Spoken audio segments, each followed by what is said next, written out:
हम अपने चारों तरफ एक बहस सुन रहे हैं वर्क लाइफ बैलेंस को लेके। एलएनटी जो चेयरमैन है एस एन सुब्रमण्यम साहब, इन्होंने कहा कि हमारा जो यूथ है, यूथ वर्कफोर्स है, बेसिकली इसको 90 आवर वर्क वीक जो है वह करना चाहिए। लगभग 90 घंटे का जो काम है एक सप्ताह में करना चाहिए। ऑन एवरेज अगर मैं आपसे कहूँ कि कॉर्पोरेट सेक्टर में अभी भी ऑन एवरेज लगभग 48 आवर जो काम है वह करता है। कुछ रिपोर्ट्स इसमें बताती हैं।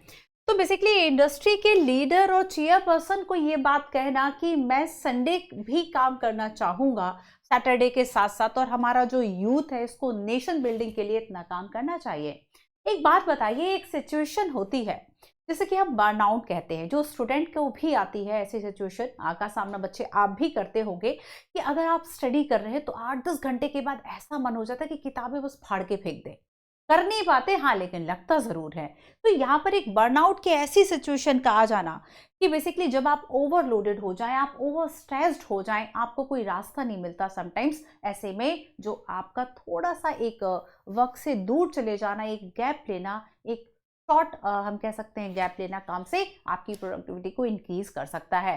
तो बर्नआउट एक ऐसी सिचुएशन हम कह सकते हैं जब आपकी प्रोडक्टिविटी जीरो हो जाती है। आप ऑफिस आते हैं, ऑफिस जाते हैं, वर्किंग आवर में केवल फिजिकली प्रेजेंट रहते हैं, बट प्रोडक्टिविटी आपकी जीरो हो जाती है। तो बेसिकली कहा जाता है कि वर्क लाइफ बैलेंस ऐसे लोगों को बनाने की जरूरत नहीं है शायद जिनके फैमिली कमिटमेंट्स ना हो, जिनके रिलेशनशिप ना हो। ऐसे लोगों के लिए शायद वर्क लाइफ बैलेंस वाली बात थोड़ी सी हम कह सकते हैं कि सीरियस उतनी नहीं होगी, और ऐसे लोगों को केवल काम दिखाई दे सकता है, या फिर जिनका मोटिवेशन बहुत हाई है काम को लेकर, या काम से बहुत ज़्यादा प्यार करते हैं, ऐसे लोगों के लिए है कि चलो ठीक है केवल काम करो। जैसे कि कई लोगों के बारे में आपने सुना होगा कि जब वे अपनी प्रयोगशाला में जाते थे, जब अपनी लैबोरेटरीज में जाते थे, तो 4 दिन के बाद बाहर जाते थे। उनका वो जुनून था, उनका वो पैशन था। बट अगर हम बेसिकली जो मीडियम और टैक्स पेयर्स की अगर हम बात करें, बच्चों मिडिल क्लास लोग, ऐसा पॉसिबल नहीं हो पाता कि वे वर्क को लेके इतना पैशनेट, इतना जुनूनी हो जाएं कि अपनी जो बाकी लाइफ है उसको सेक्रीफाइस कर दे।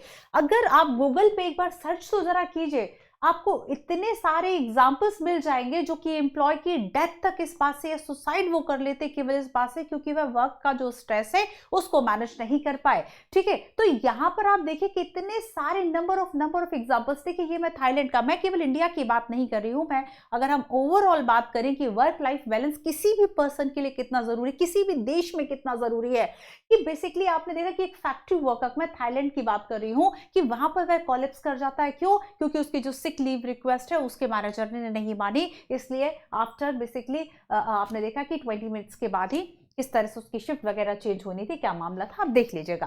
तो इस तरह के ढेरों नंबर ऑफ एग्जांपल्स। हम अपने देश की बात करें कि जो हमारी गवर्नमेंट है बेसिकली उसने अभी एक ऑफिशियल जो कमेटी है वह भी बनाई है। क्यों? क्योंकि यहाँ पर आपने देखा कि क्योंकि एक 26 ईयर की जो एम्प्लॉय है वो इसलिए लाइफ अपनी सैक्रिफाइस कर गई। क्यों कर गई? क्योंकि उसने वर्क लाइफ जो बैलेंस है उसको नहीं बना पाए। इतने ज़्यादा ओवर स्ट्रेस्ड, इतना ज़्यादा ओवरलोडेड काम से हो गए कि वर्क लाइफ बैलेंस नहीं बना पाए।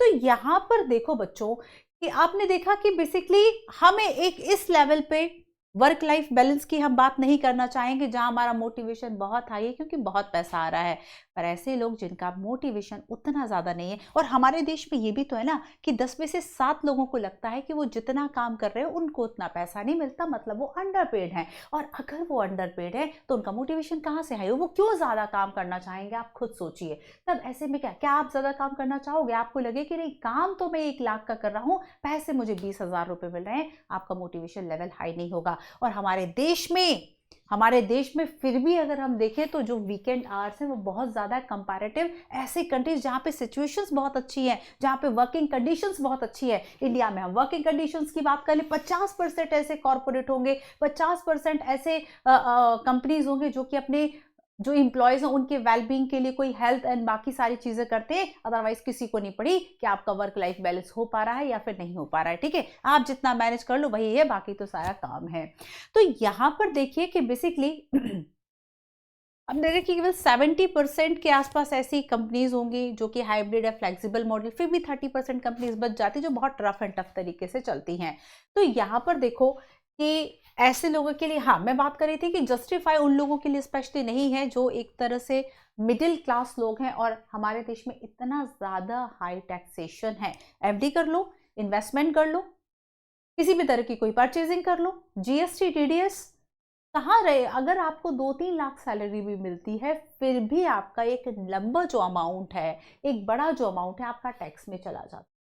तो यहाँ पर जस्टिफाई स्पेशली उन लोगों के लिए बिल्कुल भी नहीं हो पाता है कि वो 7 दिन काम करें, वो 24 घंटे काम करें, उनके लिए बिल्कुल भी पॉसिबल नहीं है जिनका मोटिवेशन लेवल उस लेवल का नहीं है।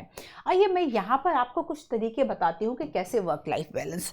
एक बात समझो कि यूपीएससी हमेशा रॉकेट साइंस से क्वेश्चन नहीं पूछता, वो सोसाइटी से भी क्वेश्चन पूछता है। जैसे कि लास्ट टाइम उसने पूछ लिया कि अगर बच्चे को आजकल माँ की गोद की जगह जो है वह मोबाइल ने ले ली है क्योंकि बच्चा रो रहा है, माँ ने मोबाइल थमा दिया, तो यहाँ पर इस तरीके से भी यूपीएससी क्वेश्चन पूछता है। अगर ना केवल इंडिया, पूरे विश्व में अगर वर्क लाइफ को लेकर, बैलेंस को लेकर बहस छिड़ी हुई है तो हमें इस बात से अवेयर होना चाहिए कि ये टॉपिक हमारे लिए कितना इंपॉर्टेंट है। सो हमने चैलेंज की तो बात कर ली और इश्यूज की भी बात कर ली, अब हम थोड़ी सी चर्चा करते हैं कि आखिर किस तरीके से हम इसको मैनेज कर सकते हैं। आप अगर जॉब के साथ साथ अपनी लाइफ को बैलेंस करना चाहते हैं, या फिर कुछ स्टूडेंट्स भी जॉब करते हैं, कैसे वे अपनी स्टडी को मैनेज करते हैं, कहीं ना कहीं बच्चे आपको बैलेंस बनाना होता है। तो फर्स्ट है फ्लेक्सिबल वर्क आवर, ताकि आपकी जो प्रोडक्टिविटी है वह बनी रहे, है ना। इसके लिए आपके जो वर्क आवर है वह कैसे होने चाहिए, फ्लेक्सिबल होना चाहिए। काफ़ी सारी ऐसी कंपनीज हैं जो कि फ्लेक्सिबल इस तरह के रूल्स अपनाती हैं, कई कंपनीज हाइब्रिड मॉडल भी अपनाती हैं। इसके अलावा रिमोट वर्किंग की हम बात करें, रिमोट वर्किंग दैट मीन्स आपको फिजिकली एक ही ऑफिस में डेली जाने की जरूरत नहीं है, आपका काम होना चाहिए चाहे आप कहीं से भी कर ले। स्पेशली अगर हम कोविड-19 की बात करें, एक ऐसा दौर था जब लोगों ने अपने घर का वर्क फ्रॉम होम का कॉन्सेप्ट आपने सुना होगा, वर्क फ्रॉम होम चल रहा है, मतलब घर पे ही लैपटॉप से जो काम है वह हो जाता है। स्पेशली ऐसे लोग, मान लीजिए कोई वेब डेवलपर है, सॉफ्टवेयर डेवलपर है, या किसी और तरीके के क्वालिटी चेक से जुड़ा हुआ है, ऐसे लोग अपने घर बैठ के भी मोबाइल, लैपटॉप और बाकी चीज़ों से काम कर लेते हैं। इसके अलावा देखिए कि अगर हम कंपनीज की बात करें तो हमारे देश के जो कॉर्पोरेट सेक्टर्स हैं, स्पेशली अगर मैं बताऊं कि 50 मिलियन पीपल हमारे देश में ऐसे हैं जो कि आईटी, फाइनेंस, मैन्युफैक्चरिंग या सर्विसेज से जुड़े हुए हैं, और इन सभी के वेलनेस प्रोग्राम के लिए जो कंपनीज है वह काम करे, ये एक तरीका हो सकता है। बट ऐसे केवल 50% ही कंपनियां हैं जो अपने एम्प्लॉयज के वेलनेस पर काम करती हैं। इसके अलावा देखिए कि चाइल्ड केयर, स्पेशली अगर हम फॉर गर्ल्स वुमेन्स की बात करें, कि अगर आपका चाहते हैं कि राइट टू वर्क आपका एक तरह से जो है प्रोटेक्ट रहे, तो उसके लिए ज़रूरी है कि फैमिली की, आपने देखा कि वुमेन की लाइफ में सबसे ज़्यादा चैलेंजिंग फेज आता है देन कि जब फैमिली केयर की बात आ जाती है, तो ये काम हमारे देश में महिलाओं के से, हमारे देश क्या पूरी दुनिया की बात करें तो ऐसे में अगर चाइल्ड केयर और ये सारी सर्विसेज, जैसे कि आपने क्रैच की व्यवस्था सुनी होगी कि महिला एम्प्लॉय जो है वह आए अपने बच्चे को वहाँ पर रख सकती है कुछ समय के लिए और वह काम पे भी ध्यान दे सकती है। तो ये एक तरीका है कि आपका जो वर्क है और लाइफ है उसमें एक बैलेंस हो सकता है। ठीक है, तो ये अब देखिए जैसे कि आपने देखा मीटिंग करते रहिए, मीटिंग एक पंचायत का डायलॉग भी है। So basically no meeting days भी कुछ हम ऐसे रख सकते हैं कि जो एम्प्लॉय है वो उस समय में मीटिंग जो है किसी एक डे में ना हो। तो यहाँ पर कई और ऐसे तरीके, अगर आपके पास कोई तरीका है तो हमें कमेंट करके ज़रूर बताएं। तो यू याद रखिएगा कि आपके चारों तरफ क्या टॉपिक चल रहा है, यूपीएससी वहाँ से क्वेश्चन डेफिनेटली पूछता है बच्चों, थोड़ा सा आपको अवेयर रहना होगा। आपके पास कोई सजेशन है आप हमें कॉमेंट में ज़रूर बताएं, और अगर आप वर्क लाइफ बैलेंस कर रहे हैं हमें अपना तरीका भी ज़रूर बताएं। Thank you.